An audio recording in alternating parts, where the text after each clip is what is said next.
Today we are going to discuss about the tissue. In unicellular organism, all the life process such as digestion, respiration, excretion, reproduction, etc. are performed by single cells. कोई भी unicellular organism है उसके अंदर सभी प्रकार की processes, चाहे वो यूनिसेलुलर हो चाहे वो मल्टीसेलुलर हो, कोई भी ऑर्गेनिज्म हो गया उसके अंदर सारी प्रकार की लाइफ प्रोसेस जैसे डाइजेशन, रेस्पिरेशन, एक्सक्रीशन, रिप्रोडक्शन ये सभी परफॉर्म होती हैं. मल्टीसेलुलर में अलग अलग ग्रुप ऑफ सेल्स परफॉर्म करती हैं अलग अलग फंक्शंस. ये सिंगल सेल से बने होते हैं यूनिसेलुलर, इस वजह से एक ही सेल के अंदर ये सारी प्रोसेस होती हैं. एग्जांपल के तौर पे अमीबा जो होता है यूनिसेलुलर ऑर्गेनिज्म है, वो अपने अंदर सारे फंक्शन परफॉर्म करता है, भले वो सिंगल सेल से मिलके बना हो. डाइजेशन, रेस्पिरेशन, एक्सक्रीशन ये सारी हम लोग की लाइफ प्रोसेस हैं. जो मल्टी सेलुलर ऑर्गेनिज्म होते हैं इनमें जो कुछ सेल्स होती हैं वो टिश्यूज़ बनाती हैं, वो मैंने बना के ऑर्गन सिस्टम बनाते हैं.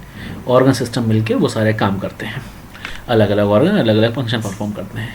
Thus there is division of labour in the cells. इसी वजह से सेल्स के अंदर डिवीज़न हो जाता है लेबर का मतलब अलग अलग सेल्स का, अलग अलग ऑर्गन का अपना अपना अलग अलग काम होता है.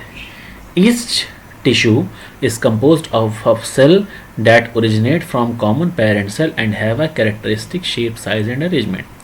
हर सेल या हर टिश्यू सेल से मिलके बनी होती है और वो जिस भी सेल से निकली होगी उसी सेल के कैरेक्टरिस्टिक उस डॉटर सेल में भी होंगे. उसका शेप, साइज, अरेंजमेंट उसकी गुण को और पेरेंट सेल्स को दर्शा देता है. टिश्यू क्या होते हैं? सिंपल सी डेफिनेशन जो कि हम लोग का टॉपिक है. A group of cells that are similar in structure and work together to achieve a particular function to form a tissue. ये ग्रुप ऑफ सेल्स होती हैं जिनका कुछ सिमिलर फंक्शन होता है, सेम टाइप का वर्क होता है, जो क्या करती हैं स्ट्रक्चर में भी सेम होती हैं, काम भी सेम करती हैं और एक सेम फंक्शन परफॉर्म करती हैं. उनको ही हम लोग टिश्यू बोलते हैं. अब टिश्यू की क्या नीड पड़ी? Formation of tissue has bot about division of labour in multicellular organism. Multicellular organism मतलब हम लोग की बॉडी में टिश्यू का फॉर्मेशन इसलिए ज़रूरी था क्योंकि हर एक ऑर्गन सिस्टम को अलग अलग वर्क परफॉर्म कराना था. क्योंकि हम लोग मल्टी सेलुलर ऑर्गेनिज्म है, हम लोग का अलग अलग ऑर्गन होगा तो हम लोग की बॉडी अच्छे से परफॉर्म करेगी. अलग अलग ऑर्गन्स डेवलप हुए. ऑर्गन्स कहाँ से बने? टिश्यू से बने. टिश्यू कहाँ से बनी? सेल पे बनी. सेल्स आप ऑलरेडी पढ़ चुके हैं, हम लोग टिश्यू पढ़ रहे हैं. Tissue became organise to form organs and organ into organ system. Tissue जो हैं वो ऑर्गेनाइज्ड हुए, उन्होंने क्या फॉर्म किया? ऑर्गन्स, और ऑर्गन्स आगे चल के ऑर्गन सिस्टम का फॉर्मेशन किया. Third point, workload of individual cell has been decreased. जो सिंगल सेल वर्क करती थी उनके ऊपर बहुत ज़्यादा प्रेशर पड़ जाता था. कम समय में एक ही सेल को बहुत सारा काम करना पड़ता था.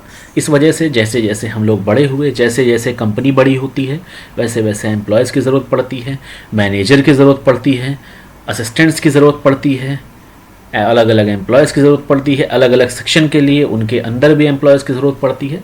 वैसे ही जैसे जैसे हम लोग मल्टीसेलुलर हुए, हम लोग की बॉडी बड़ी हुई, वैसे हम लोग को अलग अलग ऑर्गन सिस्टम की नीड पड़ी.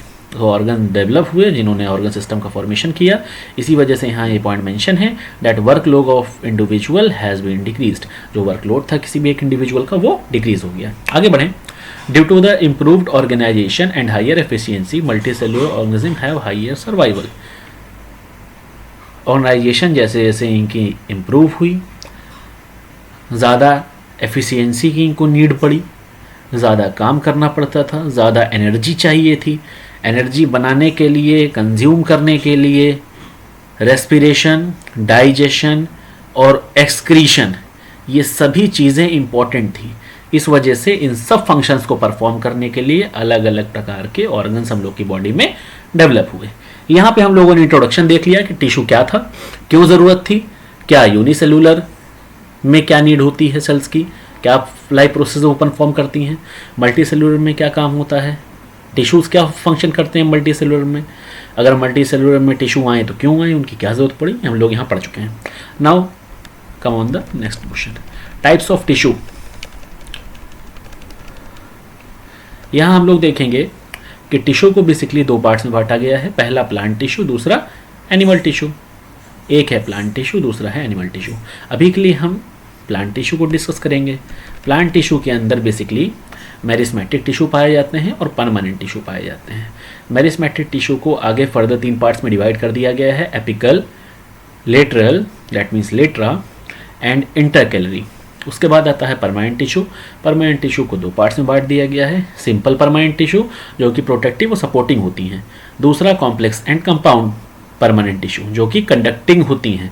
कंडक्टिंग वर्ड से ही आपको क्लियर हो गया होगा कि इनका काम कंडक्शन का है।